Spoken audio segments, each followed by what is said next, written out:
Like we are live on the internet. I'm a few heat cycles breaking in this Atom 80 engine and I thought I would just do a quick update. Doing a lot of videoing lately, but I've not been doing a lot of editing. I've been pulling some extra slack at work because I'm about to go on a little trip, a little free flight trip, and I don't think I'm gonna get any editing done then. So it looks like it might be a couple of weeks before I get to the next upload. Just wanted to give everybody a heads up and let them know that I'm not hurt, dead, or maimed. But yeah, just so I'm on my second heat cycle. I figured since it was cooling off, I would go ahead and do a little live broadcast here on the internet. What better to do when hanging under the swing set on a Sunday afternoon in North Louisiana? I can't think of much. But yeah, this little Atom 80 engine is a smooth running booger, I tell you. I've got some news related to that too. So yeah, how's everybody doing this Sunday? Everybody well? I hope everybody's flying because I'm gonna be in just a little bit. About 4 more heat cycles and I plan on sending it. So there we go. Yeah, we're gonna break this engine in and then we're gonna go fly it. That's what the plan is today, my friends. So yeah, just thought I would give a little update. What's going on? I've got some sweet videos filmed. I just hadn't had time to put them together yet. Been really busy, and I just wanted to share that with everybody. So yeah. So how's everybody doing? Any questions? Somebody ask me something. That's how they say it over there on the other side of town. You ask something. What's the temp? It's about 55 here. Supposed to be going up towards 70, I think. What do I weigh? I weigh about 200 pounds. Yeah, I've flown an Atom 80 before when I was a bit heavier on a little wing too, so I know it'll launch me. Yeah, it's some wind. It's just some thermal wind. It's not real strong here today. Oh, this is a Utah spike frame that I got hooked up to this Atom 80 here.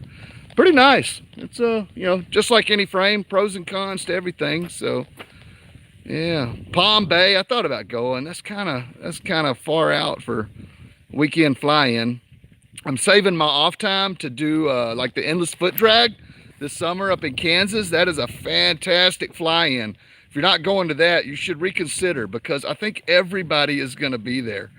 It's yeah, Palm Bay is probably awesome. Let's see. Oh yeah, Tucker did a review of that. Yeah, I've had a couple of Tucker references already since I went public with the Atom 80 purchase. Yeah, they're good engines. I saw actually the endless foot drag last year was the first time. That's when I guess they revealed the big reveal for the Atom 80 was at that fly-in last year. So they've been out almost a year. Going to fly it with the Xeno. That's a possibility. I've got a secret weapon over there in the truck that I plan on flying. It's a virgin wing. It has not been flown yet. So that'll all be revealed in due time, dear friends. I hope you can wait for just a couple of short weeks and I will reveal all the big news to everyone. Are you going to fly the motor with the Xeno? Probably so. I don't know. I don't really have plans. I don't know. I'm not the kind of guy that really makes plans. I just sort of follow the weather and do what my heart desires. I think I'll probably fly this motor with everything I got at some point. We'll see how that goes. Chance to have up here Ohio. I don't know. I only travel north during the heat of summer usually. That's haircut soon. I don't know. My wife says I need one. I probably do. Starting to look kind of homeless, like I can't afford a haircut or something. But I like the way it feels when the wind blows it. So who knew? It started as a joke and I ended up liking the long hair. Yeah. Everybody's asking, am I going to fly this thing with the Xeno? I don't know. I like to fly the Xeno by itself. So, Adams, where do I sign up for your class? That's part of the big news that will be announced here in a couple weeks. I've got some changes coming up to my paramotor school. We're going to change the format just a little bit. And Everything will still continue, but it's gonna be set up a little differently.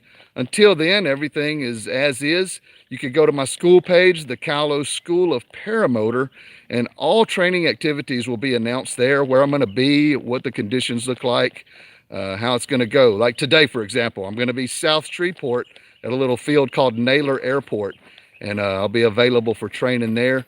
I don't know if I have any takers yet, but that's the plan. I'm going to do my first flight on this engine, and I had to do a repair on the Moster 185. I blew an exhaust gasket on my last flight.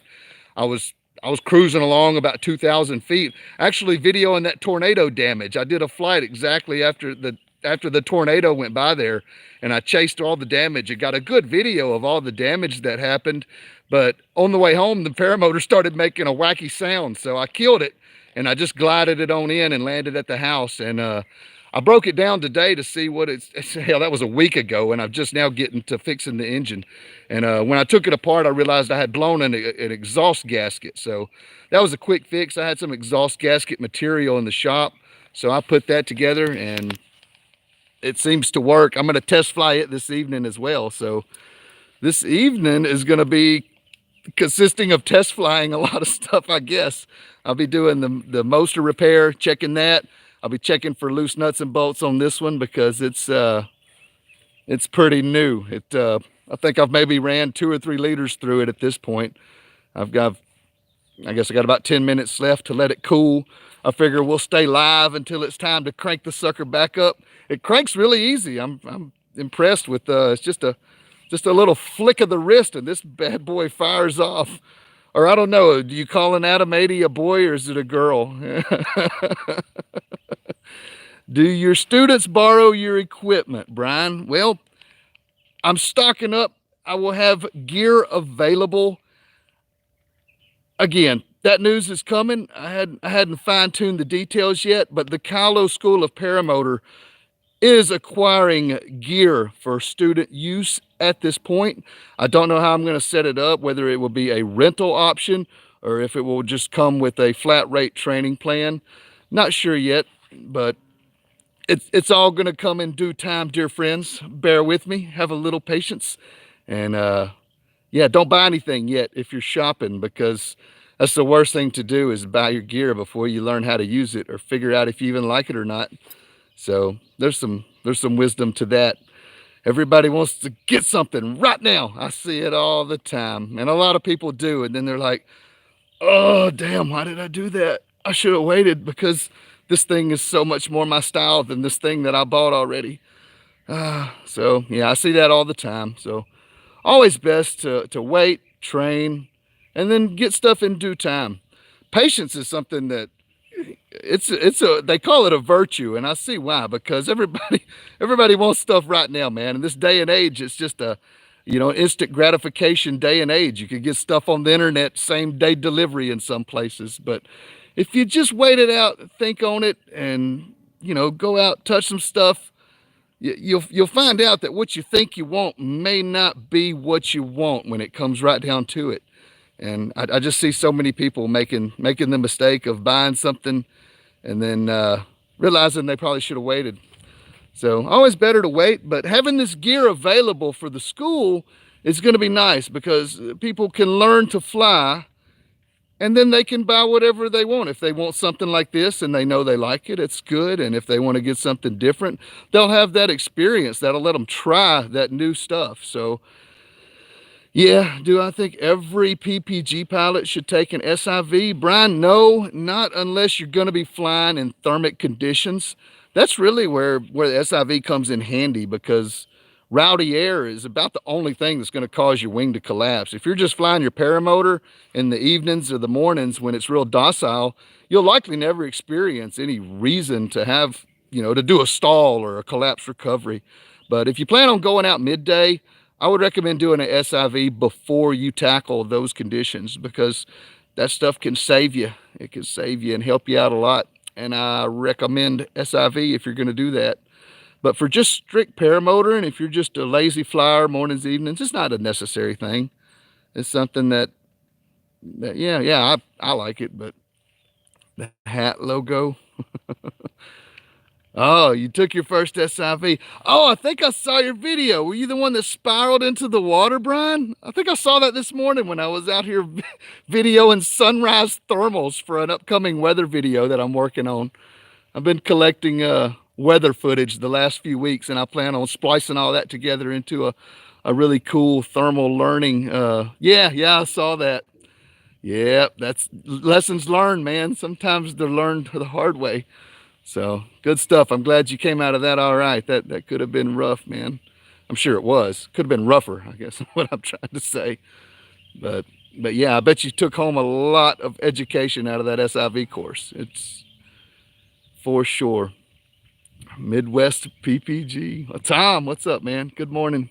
Oh, it's probably afternoon out there on the East Coast by now. Heck, it's afternoon here, I guess. But I'm just gonna be hanging out on this swing set for the next, I don't know, hour or so. Then I'm gonna pack it up, roll over to South Shreveport. I think there's some guys training over there. I possibly might have some takers, and I'm gonna fly around some stuff. And again, if you're just now tuning in, kind of the whole point of this video was to let everybody know that I'm about to go on a free flight vacation, spend a week out. I've been working this whole week and I ain't had time to do much editing, but I've got a bunch of good videos lined up to come out pretty soon. So, oh yeah, Justin's coming. Good stuff, man. I'll see you there, dude. And but yeah, I've got some good videos coming. It'll be like next week or two before I get them edited and posted. So look for me to be like vanished off the internet for the next couple weeks, and then it'll be like a bombs dropping. I'll drop a whole bunch of videos like I usually do. But I just wanted to come here to say that. It looks like I've been live for about 12 minutes, and I'm going to give it another 2 or 3, and then I'm going to turn it off and crank this dude back up. And I hope it's free flying in Switzerland. Oh, me too. That would be awesome. Rachel's learning. I just asked Jen about female pilots, Ronnie. We were looking at your comment earlier when I was taking my break a while ago. She said, not for me. So, yeah, my wife is a ground hound. She likes it down here on the surface. I like it up there. Where do I find time for the editing? Usually when I'm laying in bed in the evenings. That's when I usually do my editing. Or at work, like if it's a slow day at work and I catch a couple breaks here and there, I could do some quick little editing while I'm there at work in between prescriptions. So, get some work done in between. Yeah, I like making the videos. It's fun. The live broadcasts are kind of weird because I don't really go into these things with a plan, just sort of a general idea. But I'm a professional talker, so it's pretty easy to keep the old voice box humming. I thought I was getting sick, man. I thought I was getting sick about 3 days ago. I had this like sore throat thing going on, and I immediately started some antibiotics, and I nailed it just right because the second day I felt better. The third day it was about gone. So yeah, I dodged that bullet. Right before I go on my vacation, I start to fall ill. That's about my luck of the draw right there. But oh, I saw a question there, but I missed it. I'll get that to pull back up. I don't know. How long should a PPG pilot fly? Oh, I suck at the internet. Free flight, do I get a formal training? You know, switching from PPG to PG, you basically start out, you know, you've got a lot of the skills that come into play. You know how to launch, you know how to land, you've got kiting experience.